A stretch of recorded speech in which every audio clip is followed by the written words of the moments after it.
It is a warm summer night, and your house has finally gone quiet. You are stretched across the couch, half asleep, scrolling your phone.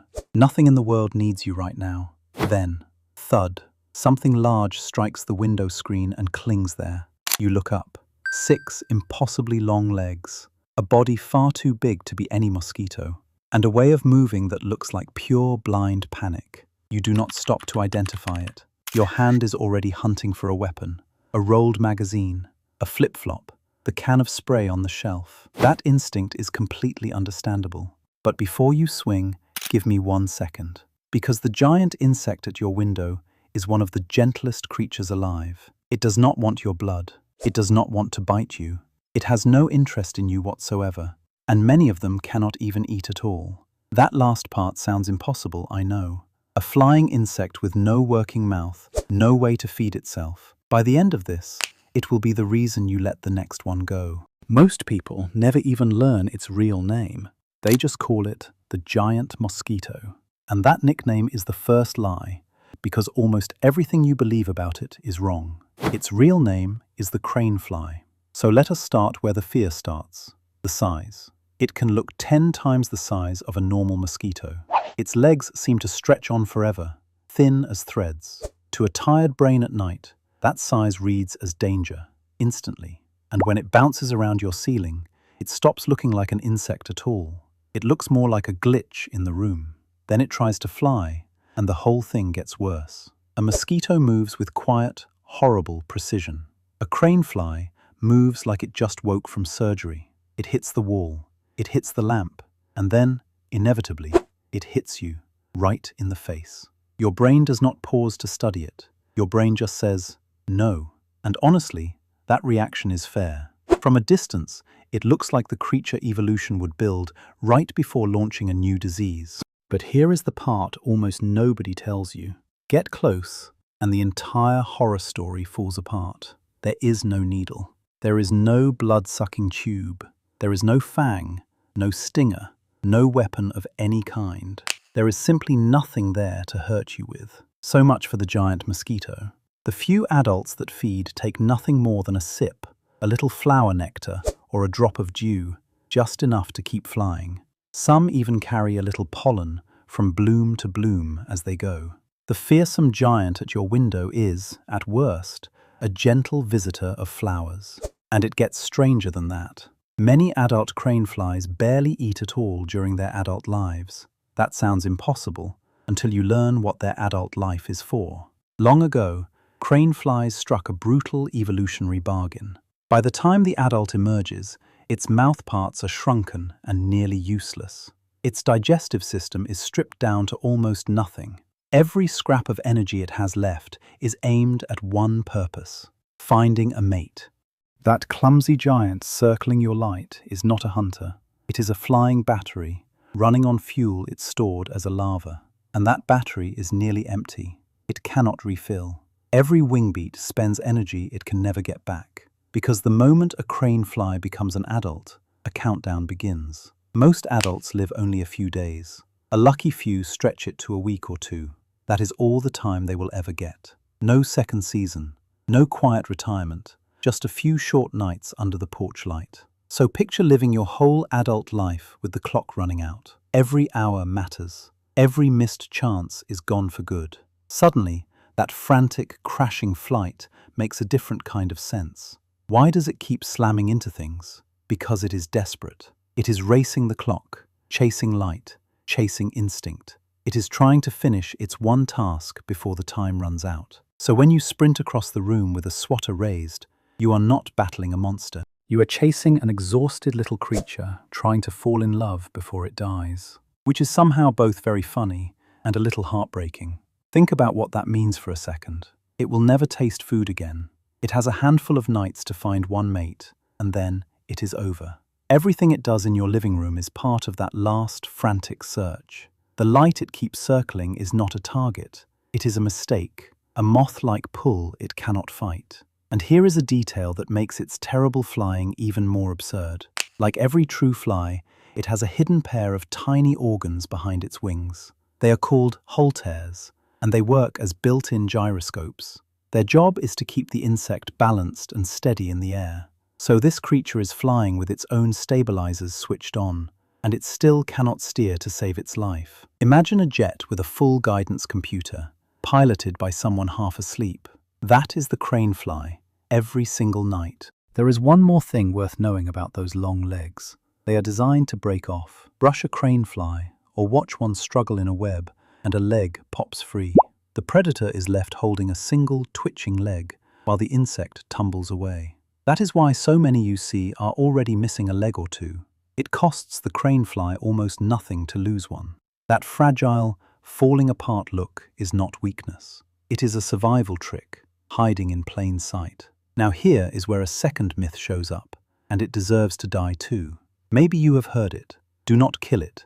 It eats mosquitoes. It sounds perfect. Nature handling nature. A giant hunter guarding your yard. Sadly, it is just as false as the first myth. In North America, people often call crane flies mosquito hawks. The nickname is old, and somewhere along the way it got taken literally.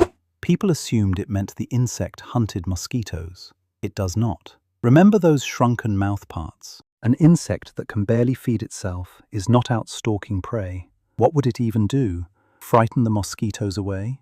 Adult crane flies do not hunt mosquitoes. They do not bite people. They are among the most harmless insects you will ever meet. I want you to sit with that, because it matters. The thing you have been killing in fear has never once posed a threat. In fact, they are far more likely to end up as someone else's dinner. To most of the animal world, a crane fly is a floating snack. Birds snatch them from the air. Spiders bundle them up in their webs. Bats hunt them at dusk, and house cats treat them like toys. This fragile insect feeds half the small hunters in your garden. It gives far more to the world than it ever takes. So why does the crane fly exist at all? This is where the story finally gets good. Because the most important chapter happens underground, long before it ever flies. It spends months as a larva, hidden in damp soil and leaf litter. It is not pretty work, but it is essential work. And the larva has a name you will not forget. People call them leather jackets, after their tough, leathery skin. These leather jackets feed on rotting leaves, dead roots, and decaying plant matter.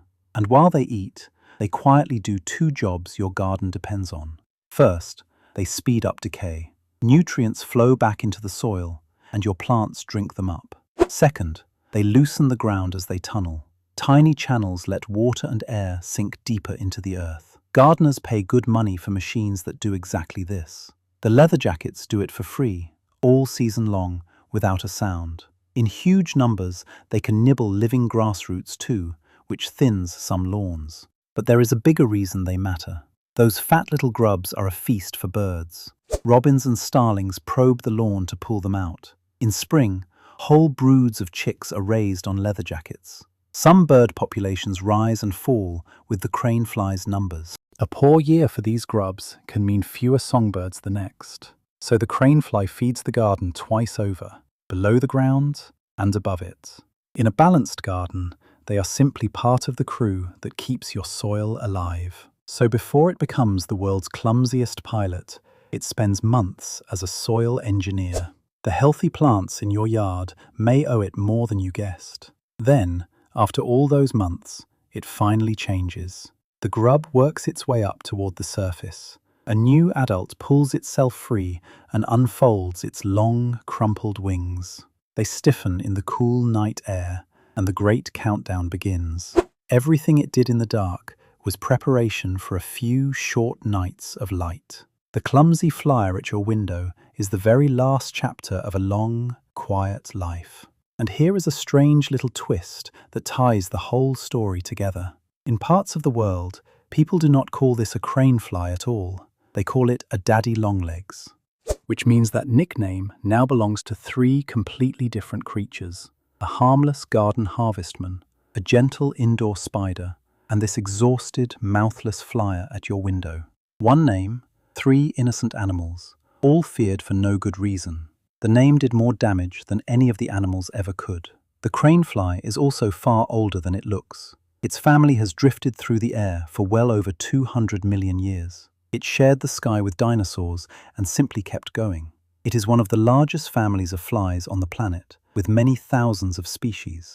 Some tropical kinds grow a leg span wider than your open hand. A few hardy relatives even gave up their wings entirely. They walk across winter snow, active when almost nothing else dares to be. Few insects have ever been this stubborn or spread this far, and yet it still cannot cross a living room without crashing. So now for the practical question. What do you do when one blunders into your house? It is simple. You escort it out. No execution required. Crane flies are powerfully drawn to light. So turn off the lamps inside, open a window, and leave a light glowing outside. Very often, the confused little romantic will let itself out for you. Or use the old cup and paper trick. Slide the cup over it, slide the paper beneath, and carry it to the door. No chemicals, no mess. Save the swatter for the insects that genuinely spread disease. But there is one last detail worth holding on to. If you suddenly see crane flies everywhere, they may be telling you something. Their larvae need moisture, and a lot of it. Wet soil, soggy leaf piles, clogged gutters full of standing water. The crane flies themselves are completely harmless, but those same damp conditions are exactly what mosquitoes love to breed in. So, in a roundabout way, the crane fly is not the problem at all. It is the messenger, a gentle insect, warning you that the pests you truly dislike may be moving in nearby. Read the sign and you fix it early. Clear the gutters, drain the puddles. Do that, and the mosquitoes lose their nursery before they arrive. So the next time one crashes into your window, do not see a giant mosquito. See an exhausted little creature racing the clock it was born under. A mouthless romantic, a hopeless pilot, and one of the most unfairly judged insects in your garden. It cannot hurt you. It never could.